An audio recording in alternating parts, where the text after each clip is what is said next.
Hi hello ഇന്ന് നമ്മുടെ video വന്നിട്ട് നോൺ വെജ് കഴിക്കുന്നവർക്കെല്ലാം വളരെ ഉപകാരപ്രദമായിട്ടുള്ള ഒന്നാണ്. നമ്മളിൽ പലരും നോൺ വെജ് വാങ്ങിച്ച് ഉപയോഗിക്കാറുണ്ട്. ഫ്രഷ് ആയിട്ടുള്ളതും അതുപോലെ തന്നെ ഫ്രോസൺ ആയിട്ടുള്ളതും ഒക്കെ തന്നെ നമ്മൾ വാങ്ങി കഴിക്കാറുണ്ട്. പക്ഷേ നമ്മളിൽ എത്ര പേർക്ക് ഇത് കറക്റ്റായിട്ട് ക്ലീൻ ചെയ്യാൻ അറിയാമെന്നുള്ളതാണ് ഇന്നത്തെ ഒരു വീഡിയോയിലൂടെ ഞാൻ ഷെയർ ചെയ്യുന്നത്. നിങ്ങൾ ഈ വീഡിയോ കംപ്ലീറ്റ് ആയിട്ടൊന്ന് കണ്ടു നോക്കൂ. എന്നിട്ട് നിങ്ങൾ ഈ രീതിയിലാണോ ക്ലീൻ ചെയ്തെടുക്കുന്നതെന്നുള്ളത് തീർച്ചയായും കമൻറ്റ് ബോക്സിൽ പറയണേ. ഞാൻ ഈ വീഡിയോയിലൂടെ വ്യത്യസ്തമായ 2 രീതിയിൽ നോൺ വെജ് എങ്ങനെ ക്ലീൻ ചെയ്തെടുക്കാമെന്നുള്ളതാണ് ഷെയർ ചെയ്യുന്നത്.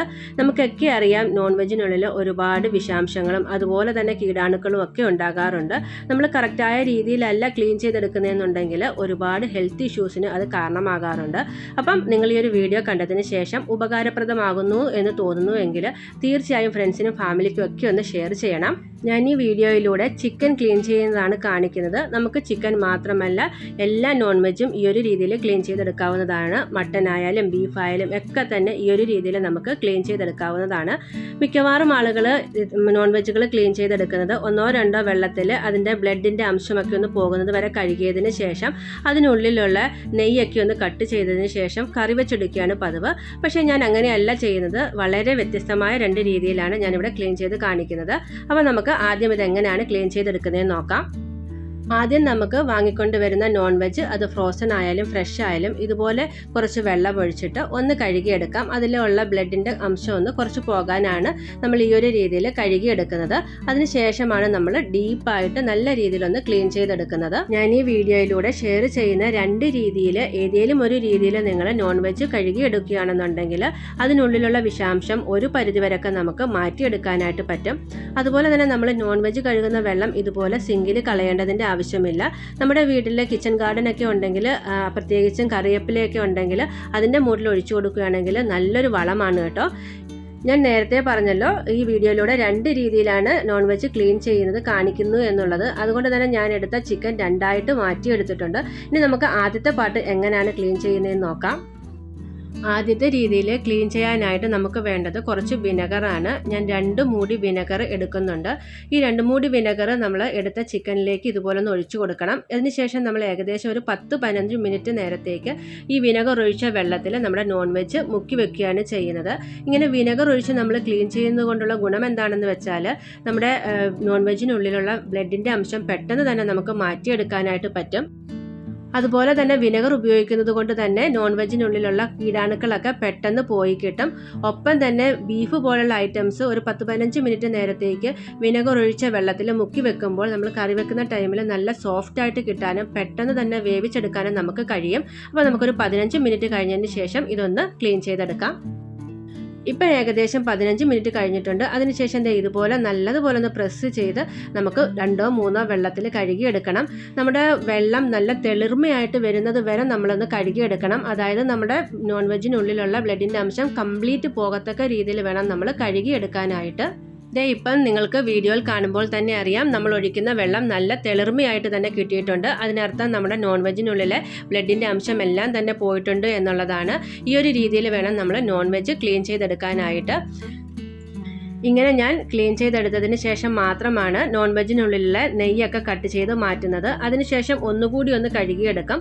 അതിനുശേഷം നമ്മുടെ നോൺ വെജ് കറി വെക്കാനായിട്ട് നമുക്ക് ഉപയോഗിക്കാവുന്നതാണ്. ഇപ്പം നിങ്ങൾക്ക് വീഡിയോയിൽ കാണുമ്പോൾ തന്നെ മനസ്സിലാവും എത്ര ക്ലിയർ ആയിട്ടാണ് നമ്മുടെ നോൺ വെജ് കിട്ടിയിട്ടുള്ളത് എന്നുള്ളത്.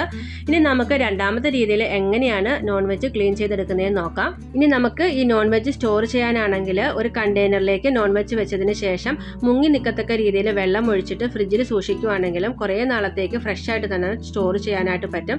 ആ ഒരു വീഡിയോ ഞാൻ ഇതിനു മുമ്പ് അപ്ലോഡ് ചെയ്തിട്ടുള്ളത് കൊണ്ടാണ് കൂടുതൽ ഡീറ്റെയിൽസിൽ കാണിക്കാത്തത്. ഇനി നമുക്ക് രണ്ടാമത്തെ രീതിയിൽ എങ്ങനെയാണ് നോൺ വെജ് ക്ലീൻ ചെയ്തെടുക്കുന്നതെന്ന് നോക്കാം. ഞാൻ ഈ നോൺ വെജ് ഒരു പ്രാവശ്യം കഴുകി എടുത്തിട്ടുള്ളതാണ്. നമ്മൾ ഏത് നോൺ വെജ് വാങ്ങിക്കൊണ്ട് വന്നാലും ആദ്യം ഒരു പ്രാവശ്യം നല്ലതുപോലെ ഒന്ന് വെള്ളത്തിൽ കഴുകിയെടുക്കണം. കാരണം നമുക്ക് അറിയില്ല ഏത് സാഹചര്യത്തിൽ നിന്നാണ് നോൺ വെജ് നമ്മുടെ കയ്യിലെത്തുന്നതെന്നുള്ളത്. അതുകൊണ്ട് തന്നെ നമ്മൾ ആദ്യം നല്ലതുപോലെ ഒന്ന് കഴുകിയെടുക്കണം. അതിനുശേഷം മാത്രമാണ് ക്ലീനിങ് പ്രോസസ്സ് സ്റ്റാർട്ട് ചെയ്യാവൂ. ഈ രണ്ടാമത്തെ രീതിയിൽ ക്ലീൻ ചെയ്തെടുക്കാനായിട്ട് നമുക്ക് ആവശ്യമായിട്ടുള്ളത് ഒരു നാരങ്ങയുടെ നീരാണ്. അത്യാവശ്യം വലിപ്പമുള്ള ഒരു നാരങ്ങ തന്നെ ഞാൻ എടുത്തിട്ടുണ്ട്. ചെറിയ നാരങ്ങയാണെങ്കിൽ നിങ്ങൾ 2 എണ്ണം എടുക്കണം. ആ ഒരു നാരങ്ങയുടെ നീര് മൊത്തമായിട്ടും ഞാൻ ഈ ഒരു വെള്ളത്തിലേക്ക് പിഴിഞ്ഞൊഴിക്കുന്നുണ്ട്. അതുപോലെ തന്നെ അതിൻ്റെ തൊണ്ടും കൂടി ഈ ഒരു വെള്ളത്തിലേക്ക് ഇട്ട് കൊടുക്കുന്നുണ്ട്. നാരങ്ങയുടെ നീരിനൊപ്പം നമുക്ക് ഇനി ആവശ്യമായിട്ടുള്ളത് കുറച്ച് ഉപ്പാണ്. കല്ലുപ്പ് തന്നെയാണ് നമ്മൾ ഈ ക്ലീനിങ്ങിനായിട്ട് ഉപയോഗിക്കേണ്ടത്. പൊടിയുപ്പിനേക്കാളും ഇങ്ങനെ ക്ലീൻ ചെയ്തെടുക്കാനായിട്ട് എനിക്ക് തോന്നുന്നത് കല്ലുപ്പാണ് നല്ലതെന്നാണ്. ഇത് ഏകദേശം 1 ടേബിൾ സ്പൂണോളം കല്ലുപ്പ് കൂടി നമുക്ക് ഈ ഒരു വെള്ളത്തിലേക്ക് ഇട്ട് കൊടുക്കാം. അതിനുശേഷം നാരങ്ങ നീരും കല്ലുപ്പും കൂടി ഇതുപോലെ നല്ലപോലെ ഒന്ന് മിക്സ് ചെയ്തതിന് ശേഷം ഏകദേശം 10-15 മിനിറ്റ് നേരം ആ ഒരു വെള്ളത്തിൽ തന്നെ നമ്മൾ നോൺ വെജ് ഇട്ട് വെക്കുകയാണ് ചെയ്യുന്നത്. അതിനുശേഷമാണ് നമ്മൾ ക്ലീൻ ചെയ്തെടുക്കുന്നത്. ഇപ്പം ഏകദേശം 10-15 മിനിറ്റ് കഴിഞ്ഞിട്ടുണ്ട്. ഇനി നമുക്കിത് 2-3 വെള്ളത്തിൽ ആ ബ്ലഡിൻ്റെ അംശം പോകത്തക്ക രീതിയിലൊന്ന് ക്ലീൻ ചെയ്തെടുക്കണം. നമ്മൾ ഇതുപോലെ 2-3 വെള്ളത്തിൽ ക്ലീൻ ചെയ്തെടുക്കുന്നത് കൊണ്ട് തന്നെ നോൺ വെജിനുള്ളിൽ ഉപ്പിൻ്റെ ചെവിയൊന്നും തന്നെ ഉണ്ടാകില്ല കേട്ടോ. അതുപോലെ തന്നെ നമ്മൾ വിനെഗർ ഒഴിച്ചതുപോലെ നാരങ്ങാനീരൊഴിച്ച് ഇങ്ങനെ വെക്കുന്നത് കൊണ്ട് തന്നെ നമ്മുടെ നോൺ വെജ് നല്ല സോഫ്റ്റായിട്ട് കിട്ടാനും പെട്ടെന്ന് തന്നെ വെന്ത് കിട്ടാനും സഹായിക്കുന്നതാണ്. ഇപ്പം നമ്മൾ നല്ലതുപോലെ നമ്മുടെ നോൺ വെജ് ക്ലീൻ ചെയ്തെടുത്തിട്ടുണ്ട്. ഇനിയാണ് ഞാൻ നോൺ വെജിനുള്ളിലുള്ള അധികമായിട്ടുള്ള കൊഴുപ്പും അതുപോലെ തന്നെ വേസ്റ്റുമൊക്കെ കട്ട് ചെയ്ത് മാറ്റുന്നത്. അതിനുശേഷം ഞാൻ നേരത്തെ പറഞ്ഞതുപോലെ ഒരു വെള്ളത്തിൽ കൂടി ഒന്ന് കഴുകിയെടുക്കാം. ഇനി നമുക്ക് ഇതിനുള്ളിലുള്ള അധികമായിട്ടുള്ള കൊഴുപ്പൊക്കെ ഒന്ന് കട്ട് ചെയ്ത് മാറ്റാം. കുക്കിംഗ് ഒക്കെ ആദ്യമായിട്ട് സ്റ്റാർട്ട് ചെയ്തിട്ടുള്ളവർക്ക് നോൺ വെജിൽ നിന്ന് ഇതുപോലെ കൊഴുപ്പ് മാറ്റിയെടുക്കുന്നത് കുറച്ച് ബുദ്ധിമുട്ടുള്ള കാര്യമാണ്. പക്ഷേ നമ്മൾ ഇതുപോലെ വിനെഗർ ഇട്ട വെള്ളത്തിലോ അതല്ലാന്നുണ്ടെങ്കിൽ നാരങ്ങാനീരൊഴിച്ച വെള്ളത്തിലോ മുക്കി വെച്ചതിന് ശേഷം ക്ലീൻ ചെയ്തെടുക്കുകയാണെങ്കിൽ വളരെ എളുപ്പം തന്നെ നമുക്ക് ക്ലീൻ ചെയ്തെടുക്കാനായിട്ട് പറ്റും. ഇനി നമുക്ക് ഇത് ഒന്നുകൂടി ഒന്ന് കഴുകിയെടുക്കണം. കട്ട് ചെയ്തെടുത്ത കൊഴുപ്പിൻ്റെ അംശമൊക്കെ ഒന്ന് മാറാനാണ് ഒന്നുകൂടി ഒന്ന് കഴുകിയെടുക്കുന്നത്. ആ ഒരു ടൈമിൽ ഞാൻ ഒരടപ്പ് വിനെഗർ കൂടി ഈ ഒരു വെള്ളത്തിലേക്ക് ഒഴിച്ചു കൊടുക്കുന്നുണ്ട്. പക്ഷേ നമ്മൾ വിനെഗർ ഒഴിച്ച ഉടനെ തന്നെ കഴുകിയെടുക്കുകയാണ്. ആ ഒരു വെള്ളത്തിൽ മുക്കി വെക്കുകയൊന്നും തന്നെ ചെയ്യുന്നില്ല. ഇതുപോലെ നമുക്ക് ഒരടപ്പ് വിനെഗർ കൂടി ഒഴിച്ചതിന് ശേഷം നല്ലതുപോലെ ഇങ്ങനെ ഒന്ന് ക്ലീൻ ചെയ്തെടുക്കാവുന്നതാണ്.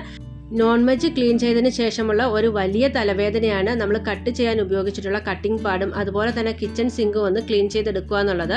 നമ്മൾ കൈയോടെ തന്നെ കിച്ചൺ സിങ്കും അതുപോലെ തന്നെ കട്ടിംഗ് പാഡും ക്ലീൻ ചെയ്തെടുക്കണം. ഇല്ലാന്നുണ്ടെങ്കിൽ നമ്മൾ കിച്ചണിൽ കയറുന്ന ടൈമിൽ വല്ലാത്തൊരു സ്മെല്ലായിരിക്കും. അതിനായിട്ട് ഞാൻ ഉപയോഗിക്കുന്നത് കുറച്ച് ബേക്കിംഗ് സോഡയാണ്. ബേക്കിംഗ് സോഡ ഇതുപോലെ നമ്മൾ കട്ട് ചെയ്തിട്ടുള്ള കട്ടിംഗ് പാഡിലേക്ക് ഇങ്ങനെ ഇട്ട് കൊടുക്കാം. അതിനുശേഷം ഒരു മുറി നാരങ്ങ ഉപയോഗിച്ചിട്ട് നല്ലതുപോലെ ഇങ്ങനെ ഒന്ന് ഉരച്ച് കഴുകുകയാണെങ്കിൽ നമ്മൾ ഏത് നോൺ വെജ് കട്ട് ചെയ്താലും വളരെ എളുപ്പം തന്നെ അതിൻ്റെ സ്മെല്ല് മാറ്റിയെടുക്കാനായിട്ട് പറ്റും. ഇനി നമുക്ക് കിച്ചൺ സിങ്ക് എങ്ങനെയാണ് ക്ലീൻ ചെയ്യുന്നതെന്ന് നോക്കാം. നമ്മൾ വീട്ടിൽ ഉപയോഗിക്കുന്ന ഏതെങ്കിലും ഒരു ഡിസിൻഫെക്റ്റൻറ്റ് യൂസ് ചെയ്താൽ മാത്രം മതി. അത് കുറച്ച് കിച്ചൺ സിങ്കിലേക്ക് ഒഴിച്ചു കൊടുത്തിട്ട് നല്ലതുപോലെ ഒന്ന് ക്ലീൻ ചെയ്തെടുക്കുകയാണെങ്കിൽ നമ്മൾ നോൺ വെജ് കട്ട് ചെയ്തതിന് ശേഷമുള്ള ആ ഒരു സ്മെല്ലൊക്കെ തന്നെ മാറിക്കിട്ടും. ഇപ്പം നമ്മൾ കിച്ചൺ സിങ്കും അതുപോലെ തന്നെ കട്ടിംഗ് പാഡും നല്ലതുപോലെ ക്ലീൻ ചെയ്തെടുത്തിട്ടുണ്ട്. ഇനി നമുക്ക് കൈകൂടി നല്ലതുപോലെ ഒന്ന് ക്ലീൻ ചെയ്തെടുക്കുന്നത് എങ്ങനെയാണെന്ന് നോക്കാം. ഞാൻ സാധാരണയായിട്ട് ഇങ്ങനെ നോൺ വെജ് കട്ട് ചെയ്ത് കഴിഞ്ഞാൽ കുറച്ച് ബേക്കിംഗ് സോഡ ഉപയോഗിച്ചിട്ടാണ് ക്ലീൻ ചെയ്തെടുക്കുന്നത്. നമ്മൾ ബേക്കിംഗ് സോഡ ഉപയോഗിച്ചിട്ട് ക്ലീൻ ചെയ്തെടുക്കുകയാണെങ്കിൽ നോൺ വെജ് കട്ട് ചെയ്തതിന് ശേഷമുള്ള ആ ഒരു സ്മെല്ല് മാറിക്കിട്ടും. ഒപ്പം തന്നെ നമ്മുടെ കൈയും നല്ലപോലെ സോഫ്റ്റ് ആയിട്ട് കിട്ടും. ഈ ഒരു രീതിയിലാണ് ഞാൻ ചിക്കൻ ആയാലും മട്ടൻ ആയാലും ബീഫ് ആയാലും ക്ലീൻ ചെയ്തെടുക്കുന്നത്. അതിനുശേഷം എൻ്റെ കിച്ചൺ സിങ്കും അതുപോലെ തന്നെ കട്ടിംഗ് പാഡും ഞാൻ വൃത്തിയാക്കിയെടുക്കുന്നത്. ഈ ഒരു വീഡിയോ നിങ്ങൾക്ക് എല്ലാവർക്കും ഉപകാരപ്രദമായിട്ടുണ്ട് തന്നെയാണ് എൻ്റെ വിശ്വാസം. അങ്ങനെയാണെന്നുണ്ടെങ്കിൽ നിങ്ങളുടെ ഫ്രണ്ട്സിനും ഫാമിലിക്കും ഒക്കെ ഒന്ന് ഷെയർ ചെയ്ത് സപ്പോർട്ട് ചെയ്യാൻ മറക്കില്ലല്ലോ. ഒപ്പം തന്നെ സബ്സ്ക്രൈബ് ചെയ്യാത്തവരാണെങ്കിൽ ഒന്ന് സബ്സ്ക്രൈബ് ചെയ്യാനും തൊട്ടടുത്ത് കാണുന്ന ബെല്ലൈക്കൺ എനേബിൾ ചെയ്യാനും മറക്കരുതേ. അപ്പം നമ്മുടെ അടുത്ത വീഡിയോയിൽ കാണുന്നവരേക്കും ടേക്ക് കെയർ. Bye bye.